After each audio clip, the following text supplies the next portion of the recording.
Hi friends. So ఇప్పటి వరకు మనం టెన్సెస్ ఈచ్ టెన్స్ గురించి తెలుసుకున్నాము. వాటి స్ట్రక్చర్, క్వశ్చన్, ఆన్సర్, డబుల్ హెచ్తో ఎలా క్వశ్చన్స్ వేయచ్చు, negative sentence, positive sentence. So ఇవన్నీ మనం ఈచ్ టెన్స్ గురించి తెలుసుకున్నాం. స్టెప్ బై స్టెప్గా మనం తెలుసుకున్నాం. సో ఇప్పుడు ఏం చేద్దామంటే మొత్తం అన్ని టెన్సెస్ కూడా ఒక్కసారి మళ్ళీ చూద్దాం.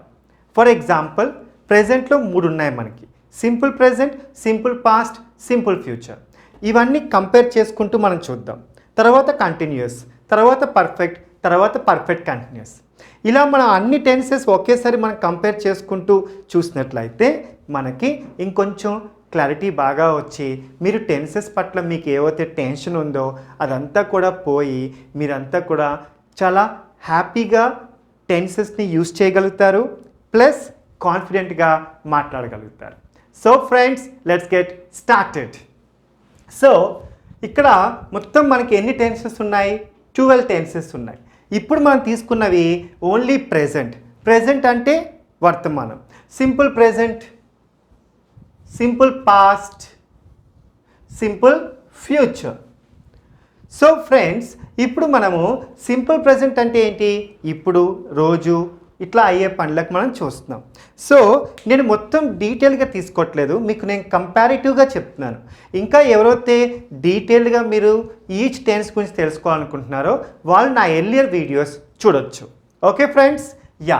సో ఇవాళ నేను తీసుకున్న వర్బ్ రైట్. సో ప్రెజెంట్లో మనం ఏ వర్బ్ యూజ్ చేస్తాం? V1. ఓకే. సో పాస్ట్లో ఏ వర్బ్ యూజ్ చేస్తాం? V2. సో అన్నిటికీ కూడా ఐ రైట్ ఇంగ్లీష్. ఇక్కడ నేను ఆబ్జెక్ట్గా లేదంటే ఈ యాక్షన్తో పాటు నేను తీసుకున్న ఆబ్జెక్ట్ ఏంటంటే ఇక్కడ English. For example, I write English. Okay, yeah. So నేను ఇంగ్లీష్ రాస్తాను. టైం ఫ్రేమ్ ఏముంటుంది? Now or daily.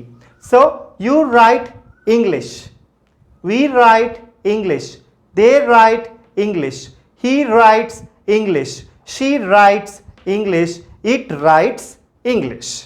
Okay friends, yeah. So I wrote English. Past lo V2. V2 ఎలా ఫామ్ అయింది? Did plus write.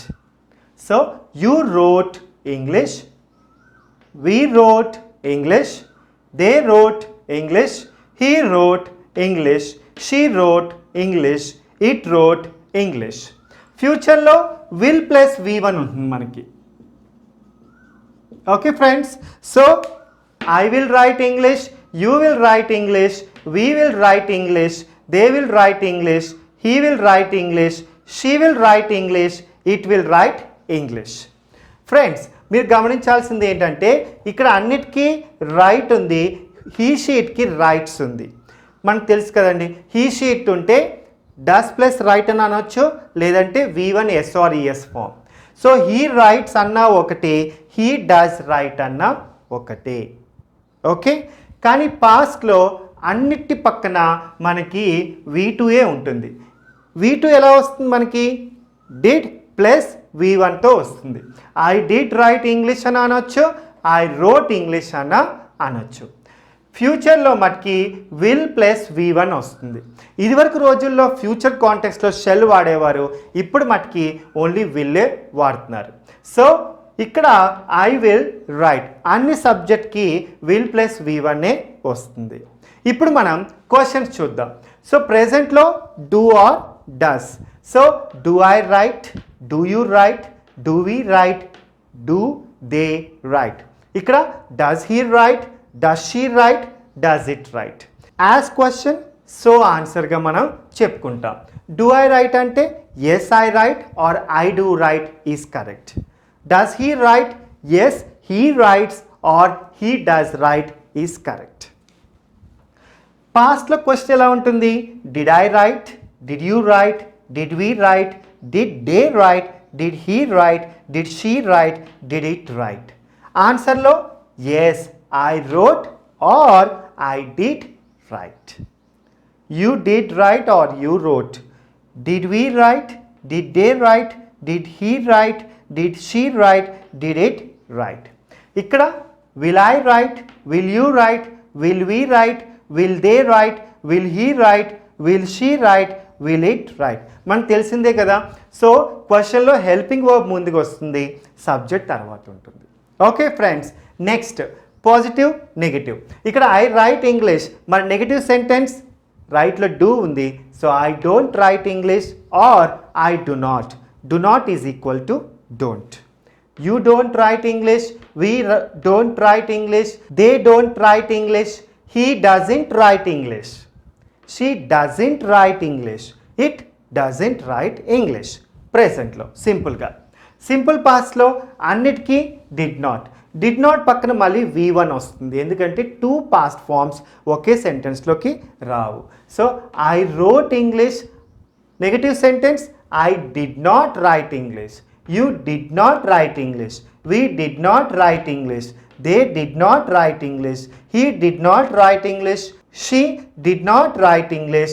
It did not write English. Next, I won't write English. Will not is equal to won't. You won't write English. We won't write English. They won't write English. He won't write English. She won't write English. It won't write English. So friends, so కంపారిటివ్గా మనం ఏం చూసాము, ప్రెజెంట్లో V1, పాస్ట్లో V2, ఫ్యూచర్లో will plus V1. Next questions ప్రెజెంట్లో do డస్తో అడుగుతాము, ఇక్కడ డిడ్తో అడుగుతాము, ఇక్కడ విల్తో అడుగుతాము. ఆన్సర్ ఇక్కడ ఐ V1తో, హీ V1S ఆర్ ESతో, ఇక్కడ అన్ని సబ్జెక్ట్ V2తో, ఇక్కడ విల్ ప్లస్ V1తో ఆన్సర్ చేస్తాం. నెగిటివ్ అవుతే ఇక్కడ డోంట్, డజంట్, ఇక్కడ డిడెంట్, ఇక్కడ ఓంట్ వాడతాం. వీటన్నిటికీ క్వశ్చన్స్ ముందు మళ్ళీ what, which, where, why, when, who ఇవన్నీ కూడా మనం యాడ్ చేయొచ్చు సిచ్యువేషనల్గా. ఇంకోటి లాంగ్వేజ్ టిప్ మర్చిపోకండి, as question so answer. Do you come? Yes I come or I do come. Did you come? Yes I did come or I came. Will you come? Yes I will come or I won't come, negative sentence అయినప్పుడు.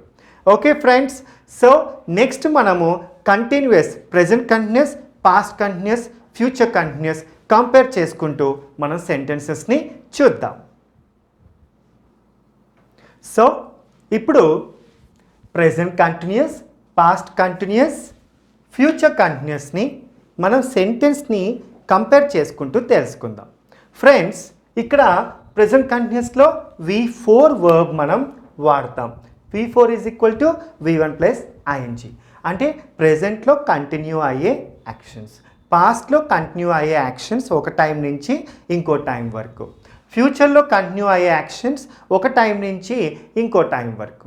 Even continuous tense కూడా మొత్తం డీటెయిల్గా మీకు ముందు videos చూస్తే idea వస్తుంది. ఇప్పుడు మటుకి మనము అన్ని సబ్జెక్ట్తో కంపేర్ చేసుకుంటూ ఆల్ టెన్సెస్ని మనం ఈజీగా అర్థం చేసుకుంటున్నాం. Okay friends, so I am writing homework. ఇక్కడ నేను హోంవర్క్ రాస్తున్నాను, రైట్? సో కంటిన్యూటీగా ఇప్పుడు టైం ఫ్రేమ్ ఏముంటుంది, జనరల్గా ప్రజెంట్ కంటిన్యూస్కి టైం ఫ్రేమ్ ఎప్పుడు నా ఉంటుంది. ఇక్కడ ఒక టైం నుంచి ఇంకో టైం వరకు గతం, ఇక్కడ ఒక టైం నుంచి ఇంకో టైం ఫ్యూచర్లో. So I am writing homework now. నేను హోంవర్క్ రాస్తున్నాను ఇప్పుడు. I was writing homework then. So ఒకప్పుడు ఒక టైంలో ఒక టైం నుంచి ఇంకో టైం వరకు నేను హోంవర్క్ రాస్తూ ఉన్నాను అనే అర్థంలో వస్తుంది. I was writing homework then or from so and so time to so and so time yesterday అని కూడా మనం అర్థం చేసుకోవచ్చు. I will be writing homework. నేను హోంవర్క్ రాస్తూ ఉంటాను రేపు 4 o'clock నుంచి 5 o'clock వరకు. For example, from 4 to 5 p.m. tomorrow. Okay friends? Yes. So next, he sheet ki same ఉంటుంది. He is writing homework, she is writing homework, it is writing homework. Next, he sheet past lo was writing homework, she was writing homework, it was writing homework. ఫ్యూచర్లో he will be writing homework, she will be writing homework, it will be writing homework. Next we you they ki are writing homework, we are writing homework, you are writing homework, they are writing homework. ikkada we were writing homework, you were writing homework, they were writing homework. Future continuous, we will be writing homework, you will be writing homework, they will be writing homework. ఇట్లా మనం చూసాం. ఇప్పుడు మనం question, am I writing, helping words ముందు వస్తాయి. Is he writing, is she writing, is it writing, are we writing, are you writing, are they writing. నేను చెప్పిన language tip మీకు గుర్తుంది కదా, as question so answer. Am I writing అంటే yes I am writing, positive sentence. Negative sentence I'm not. Okay, is he writing, yes he is writing. Negative sentence he is not. అలాగే she is not, it is not. ఇక్కడ కూడా are we writing, yes we are writing. Negative sentence we are not writing. Okay friends, next ఇక్కడ I was writing, I was not writing. Question form was I writing. He was writing, he was not writing. Statements ఇవి, positive negative. మరి question form was he, was she, was it writing. Question form వీటికి were we writing, were you writing, were they writing. So answer, we were, you were, they were writing homework. Negative sentence, we were not writing, you were not writing, they were not writing homework. Future continuous, will I be writing, yes I will be writing. Negative, will not is equal to won't, I won't be writing. Here how the question form would be, will he be writing, will she be writing, will it be writing. Yes, he will be, she will be, it will be. ikkada will we be writing, will you be writing, will they be writing. Yes, we will be writing, you will be writing, they will be writing. So this is what we have seen about grammar, like present continuous, past continuous, future continuous, tense comparison. Okay, ఇలా మనం tense comparison చేసుకున్నాం. Friends, మనం English grammar నేర్చుకోవడంతో పాటు మనం సెంటెన్సెస్ని వాడాలి.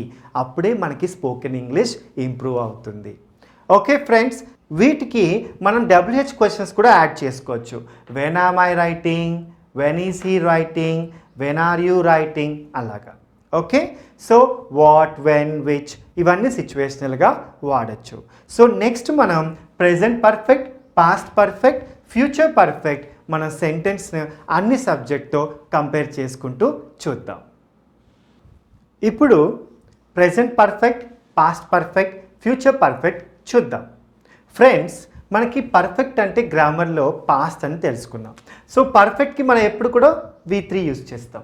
ఈ పర్ఫెక్ట్ ముందు ప్రెజెంట్ ఎఫెక్ట్ ఇవ్వడానికి హ్యావ్, హ్యాస్, పాస్ట్ ఎఫెక్ట్ ఇవ్వడానికి హ్యాడ్, ఫ్యూచర్ ఎఫెక్ట్ ఇవ్వడానికి will have. Grammar rule V3 ముందు ఎప్పుడు హ్యావ్, హ్యాస్, హ్యాడ్ ఉంటుంది టైం ఫ్రేమ్ బట్టి. సో ఇప్పుడు అన్ని సెంటెన్స్ని మనం కంపేర్ చేస్తూ చూద్దామా? Yes. So I, we, you, they ఉన్నప్పుడు have V3, he, she, it has V3. So V1, V2, V3. V1 write, V2 wrote, V3 written. So ఇక్కడ I have written, we have written, you have written, they have written. Just now కాబట్టి మనం just now అన్న recently అనే time frame వాడతాం. Have written homework just now. మరి he, she it అయినప్పుడు has written homework recently, she has written homework recently, it has written homework recently. Now one more thing is, మీకు doubt రావచ్చు, sir it ఎలా homework రాయొచ్చు అని.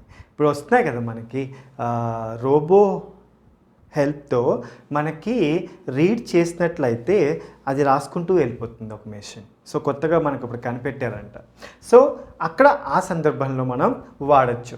Okay friends, so next మా past perfect. So రెండు అయిపోవట, లేదంటే ఒకదాని ముందు ఇంకొక యాక్షన్ అవుట, లేదంటే లాంగ్ బ్యాక్ యాక్షన్ అవుట క్రియలకు పాస్ట్ పర్ఫెక్ట్ యూజ్ చేస్తాం.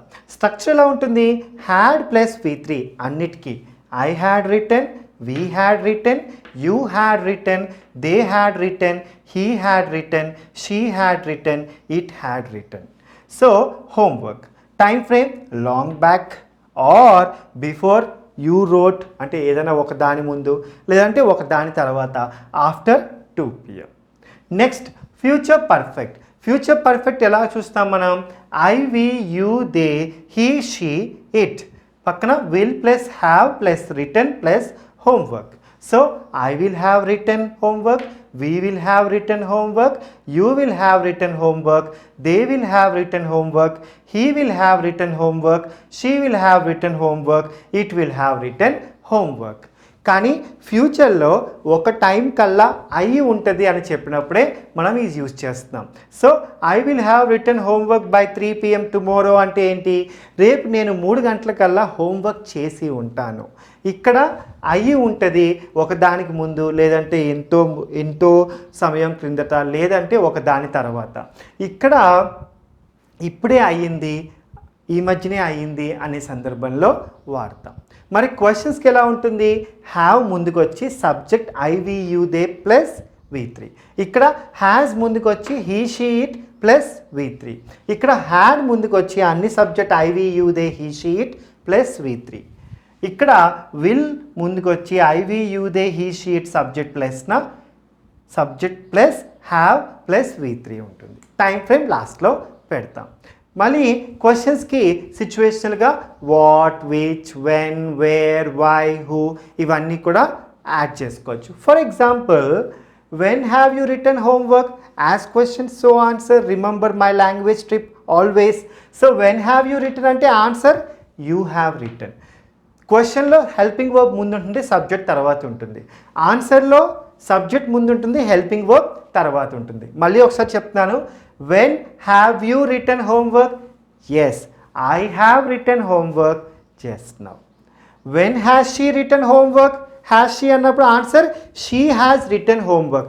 When అన్నప్పుడు recently or 3 PM or at 3 PM or 5 minutes ago అంటే ఒక 5 నిమిషాల క్రితం అనే అర్థంలో వస్తుంది. ఇక్కడ పాస్ట్ పర్ఫెక్ట్లో చూసామనుకోండి అన్నిటికీ same. When had you return before I came, నేను వచ్చే ముందు మీరు ఎప్పుడు రాశారు? I had written by 3 PM before I came. నేను 3 PM కల్లా మీరు వచ్చే ముందు రాసేసాను నా వర్క్ అనే అర్థంలో వచ్చింది. ఇక్కడ when will you have return your homework tomorrow, మీరు రేపు ఏ టైం కల్లా రాసి ఉంటారు? I will have written by 3 PM tomorrow, నేను రేపు 3 PM కల్లా హోంవర్క్ రాసి ఉంటాను. సో ఇది మనకి present perfect, past perfect, future perfect. Next మనం ఏం చూద్దాం? Present perfect continuous, past perfect continuous, future perfect continuous. Okay friends ఇప్పుడు present perfect continuous, past perfect continuous, future perfect continuous గురించి మనము కంపేర్ చేసుకుంటూ అన్ని సెంటెన్స్ని మనం చూద్దాం. సో దట్ మనకి ఈ 3 టెన్సెస్ కూడా బాగా అర్థమవుతాయి. సో ఇంతకుముందు మనం మొత్తం 9 టెన్సెస్ చూసాం. ఇప్పుడు ఇంకొక 3 చూస్తే మొత్తం 12 టెన్సెస్ మనం ఈజీగా తెలుసుకుంటున్నాం. Friends, so present perfect continuous అంటే ఏంటి? గతంలో మొదలయ్యి ఇప్పుడు ఇంకా కొనసాగుతున్న క్రియలు. కానీ గతంలో ఎప్పుడు మొదలైనవో మనకి టైం తెలుసు. పాస్ట్ పర్ఫెక్ట్ కంటిన్యూస్ అంటే ఏంటి? గతంలో ఒక టైం ముందు అవుతూ ఉన్నవి అని చెప్పడానికి పాస్ట్ పర్ఫెక్ట్ కంటిన్యూస్ టెన్స్ వాడతాం. నెక్స్ట్ ఫ్యూచర్ పర్ఫెక్ట్ కంటిన్యూస్ అంటే ఫ్యూచర్లో ఒక టైం కంటే ముందు అవుతూ ఉన్నవి అనే క్రియలకు మనం ఫ్యూచర్ పర్ఫెక్ట్ కంటిన్యూస్ వాడతాం. మనం ఇప్పుడు సెంటెన్సెస్లో చూద్దాం ఎట్లా ఉంటుంది. అన్ని subject, for example present perfect continuous తీసుకుంటే కంటిన్యూస్కి మనం V4 వాడతాం. మరి పర్ఫెక్ట్కి ఇక్కడ బీన్ వాడతాం, ప్రెజెంట్కి హ్యావ్ వాడతాం. So I we you they ఉన్నట్లయితే హ్యావ్ బీన్ V4, మళ్ళీ మనం టైం ఫ్రేమ్ తీసుకుంటాం. For example I have been writing homework since 2 PM అంటే ఎగ్జాక్ట్ పాయింట్ ఆఫ్ టైం, 2 గంటల నుంచి. Okay, time. ఫర్ 2 hours అంటే పీరియడ్ ఆఫ్ టైం, 2 గంటల సమయం వరకు రాస్తూ ఉన్నానని అర్థం వస్తుంది. ఇక్కడ he has been writing, she has been writing, it has been writing. Homework since morning for long time. Morning నుంచి చాలా సేపటి నుంచి అని అర్థం వస్తుంది. ఓకే ఫ్రెండ్స్, సో ఇది మనం ప్రజెంట్ పర్ఫెక్ట్ కంటిన్యూస్ గురించి స్ట్రక్చర్. సెంటెన్సెస్ కూడా చూసాం. నెక్స్ట్ పాస్ట్ పర్ఫెక్ట్ కంటిన్యూస్లో అన్నిటికీ హ్యాడ్ బీన్ రైటింగ్ వస్తుంది. For example, I had been writing, we had been writing, you had been writing, they had been writing, he had been writing, she had been writing, it had been writing. కానీ ఇక్కడ మనకి time frame same అలాగే homework, కానీ ఒక దాని ముందు అవుతూ ఉన్నదని చెప్పేటప్పుడు so I had been writing homework for 2 hours before lunch time. అంటే లంచ్ టైంకి ముందు 2 గంటల వరకు అంటే 2 hours నుంచి రాస్తూ ఉన్నాను. అంటే ఫర్ ఎగ్జాంపుల్ ఇప్పుడు లంచ్ టైం 12 PM అనుకుందాం. సో అతను దానికంటే ముందు 2 గంటల నుంచి రాస్తూ ఉన్నాడు. అంటే ఏంటి, 10 PM నుంచి 12 PM వరకు రాస్తూ ఉన్నాడు బిఫోర్ ఒక టైం నుంచి అన్నప్పుడు మనము పాస్ట్ పర్ఫెక్ట్ కంటిన్యూస్ వాడతాం. నెక్స్ట్ ఫ్యూచర్ పర్ఫెక్ట్ కంటిన్యూస్ అంటే ఏంటి? ఇక్కడ ఫ్యూచర్ పర్ఫెక్ట్ కంటిన్యూస్ అంటే ఫ్యూచర్లో ఒక టైం ముందు అవుతూ ఉంటుంది ఏదన్నా పని అనేటప్పుడు ఫ్యూచర్ పర్ఫెక్ట్ కంటిన్యూస్ వాడతాం. చాలామంది future perfect continuous tense confuse అవుతూ ఉంటారు. వరీ అవ్వక్కర్లేదు.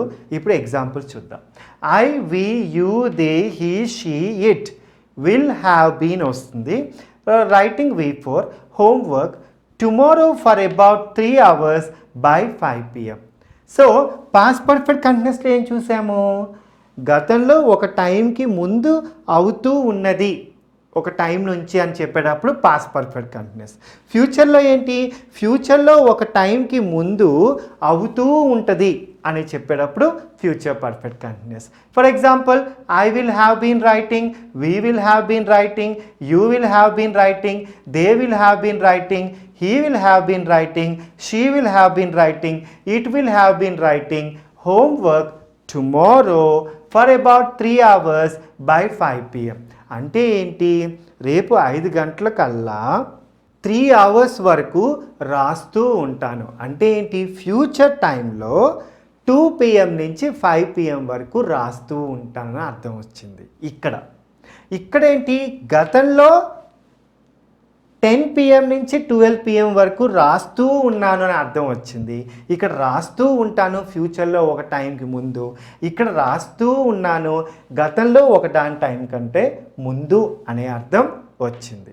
ఓకే ఫ్రెండ్స్, సో ఇంకొకసారి మళ్ళీ చెప్తున్నాను.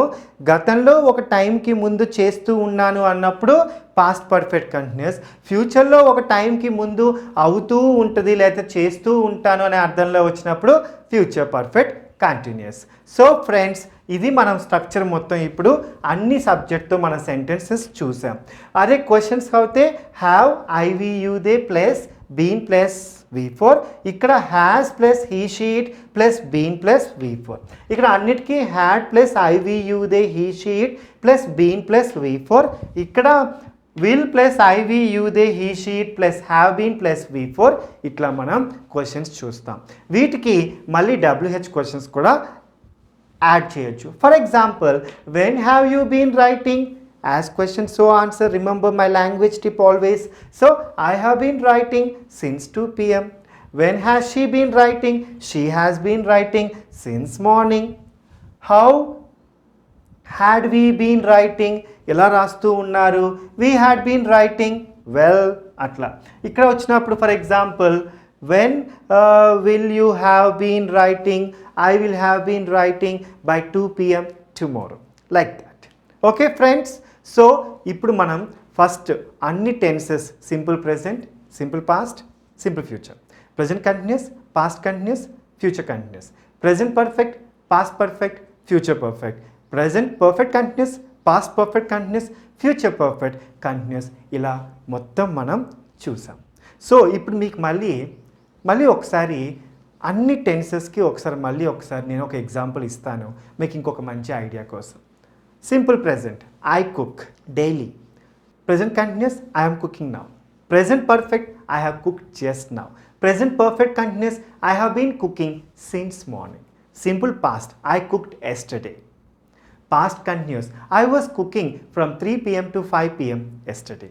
Past perfect. I had cooked before you came. Past perfect continuous. I had been cooking for 2 hours by 12 p.m. Okay, yesterday. Alright? So, simple future. I will cook tomorrow. Future continuous. I will be cooking from 2 p.m. to 3 p.m. tomorrow. Future perfect. I will have cooked by 1 p.m. tomorrow. Future perfect continuous. I will have been cooking for 3 hours by 12 p.m. tomorrow. Okay friends, so this is all about tenses. So మనం ఇప్పుడు ఈ అన్ని tenses ఈజీగా మనం చూసాము. So మీరు practice చేయండి friends. మీరందరూ కూడా ప్రాక్టీస్ చేస్తే మీ స్పోకెన్ ఎబిలిటీ ఇంప్రూవ్ అవుతుంది. ఎగ్జాంపుల్స్ ట్రై చేయండి, న్యూస్ పేపర్స్లో ఇవన్నీ ఐడెంటిఫై చేయండి. మీరు ఒకవేళ కరెక్ట్గా మాట్లాడలేకపోయినా స్టార్టింగ్లో తెలిసినప్పటికీ ఒకసారి మిస్టేక్స్ చేస్తూ ఉంటాము. వర్రీ అవ్వద్దు. Never give up, keep trying and keep smiling.